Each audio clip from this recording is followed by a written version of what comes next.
Good morning. How are y'all this morning? It's going to be a rainy day or later today this afternoon. It's cloudy. We've had a lot of cloudy days here lately in Northeast Louisiana, but it is what it is. We'll take the clouds. They have a purpose, and we'll take them. But anyway, I have to tell you, I got a bad start this morning. I'll tell y'all this real quick. I got up 30 minutes later than normal. We had a long day yesterday. We had to be in town by 10. We got there at 9:30. And then we had church last night, and we stayed in town all day long. And so we got home and we didn't do the things we needed to do when we got home. I went straight to bed. Michael stayed up for a little bit. I got up this morning and plugged the coffee pot in and went and did a couple of things and came back to pour coffee. I picked it up. We use a percolator. I picked it up and knew something was wrong. Well, it was the leftover coffee from yesterday, and it wasn't a lot in there. So I had to take a hot percolator and clean it and make coffee again. So it just got my day started off so bad. But it is what it is. I want to talk to y'all today, though, about 5 tips for dealing with toxic family members. Everyone has them. I want to say in our families, mine and Michael's families, we don't experience a lot of this. I have at times, and even in my own family, I've experienced this, but it's not to the degree that I know a lot of people deal with it. But I do want to talk to you just a couple of minutes today about how to deal with toxic family members. There's 5 tips that I'm going to give you today. I have notes, so I'm going to be glancing over at them. But I just want to share this with y'all real quick this morning. The first thing is you need to put things in perspective. So if what's happening is happening with your right in your immediate family, there's an illness and someone's overreacting, someone in your immediate family is acting up, or your close inner circle, maybe not even your immediate family, but something's going on there. Yeah, there needs to be some type of response to that. But if it's your sisters, sister-in-laws, mothers, sister, you see what I'm saying? If it's removed from you, you don't need to involve yourself in that. Do not get involved in those situations. Just take a look at who does it affecting. Who is this coming from, and keep that in perspective. The next thing you need to do, and this is something that I've said for years. If Sarah sees this, she's gonna hear me echoing myself. But learn to respond instead of reacting. Reaction is when something happens and you just bam, you say something, you do something, and it's usually something you later regret. Think about what's happening. Take time to really think about what's happening and come respond to that. Don't react, respond. A lot of times, if you'll sit back and think about it, even if you're in the moment and it happens, you say, I need to distance myself for just a little bit. Let me back up and let me get some perspective on this. Let me think about this. Do that first, and then you can better respond to the person. But if you do what comes to you to do in the moment, you're going to be reacting, and that's just going to make the situation worse. So to diffuse the situation, the best thing you can do is step away, give it some thought, and then not react to what's happening. Learn to respond. If you need to get help with it. Talk it out with a friend. Even good things. I like to talk out with someone. My daughter and my husband are the two. Bless their hearts. They just hear so much from me. And that was a good bless your heart, by the way. But anyway, they are my sounding boards for everything. And learn to do that with whatever comes into your life. So the next thing is to set boundaries. When you have a toxic situation in your family, you need to set boundaries. You need to protect yourself. You need to protect your children. You need to set up those boundaries, whatever they may be. Even if it's a close family member, you need to set those boundaries, and you need to let them know that, you've crossed a line. And, I'm sorry, but I'm not going to allow you to do that in my life. So, again, but go back to the one before and the one even before that. Get your perspective, then look at how your response should be and set those boundaries. Okay, so those are the first 3 tips.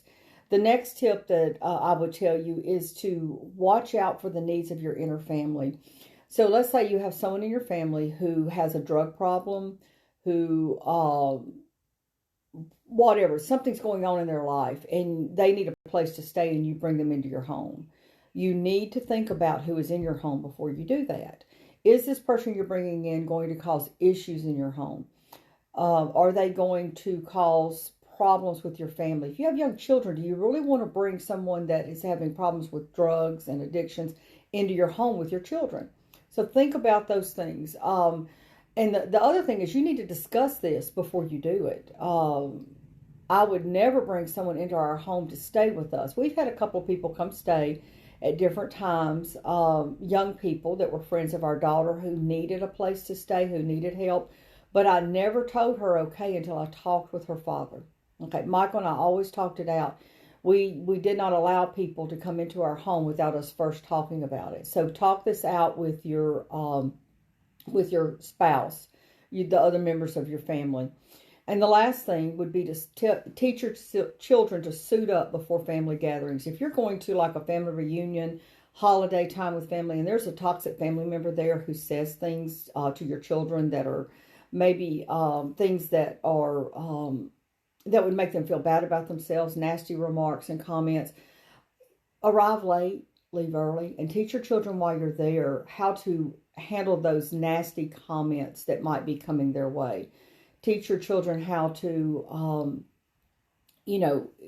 to let those, like we say here in the South, roll off like water on a duck's back. Teach them how to let that roll off.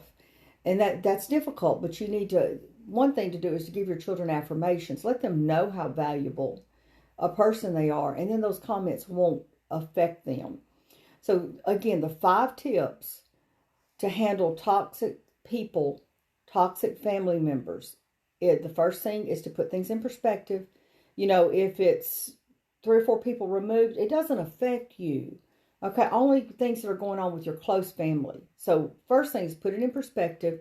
The next thing is to learn to respond over reacting. And a lot of times response takes stepping away and really thinking out the situation. So learn how to respond to people rather than reacting when something happens. You need to set boundaries. No matter who it is, you need to set boundaries and tell them they're not allowed to overstep that boundary. Don't let other family members affect your inner circle. So don't bring people into your home. Don't reach out and help people without talking with your family members. Consider who's in the house, who's living with you. And the last thing is to teach your children how to suit up before family gatherings. Again, arrive late, leave early. Teach them how to not take and internalize those comments that people may make about them or you even. And the last thing I want to advise you to is, please, if you need it and you have toxic family members and it's to the point that you need help, get that help. There is no shame in getting the help that you need from the people you need it from. Okay, get professional help if you need it. Go to your pastor, go to a therapist, whatever you need, get that. Don't allow toxic family members to cause you issues and hurt and harm to you or your family. So I love y'all. And before I leave, I gotta tell y'all. Okay, so I'm not coming live tomorrow with an interview, but I'm gonna take the day off to spend with my daughter. Y'all can tell I'm excited now. I'm taking the day off to spend with her. We're going to hit some estate sales and just do some fun things together.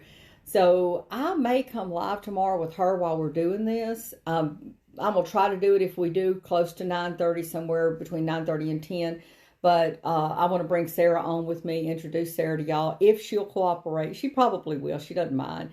But yeah, family matters. And that's what I've been talking about, Tuesday and today. The family does matter, and she matters a lot. I have a lot going on right now, and I really need to do some work tomorrow in my business. And because I'm taking the day off with her, I'm going to spend all day Saturday doing what I need to do. But family matters, and Sarah matters so much to me. She's a wonderful daughter. I love her tremendously. So I'm going to take tomorrow to spend the time with her. But I'm thinking about coming out here live. We'll see what happens and what's going on with our day, and if she really feels like it, coming live with me. But I love y'all. Y'all have a blessed day. If I don't see y'all tomorrow, I'll see y'all Monday. We'll be on about mindset again.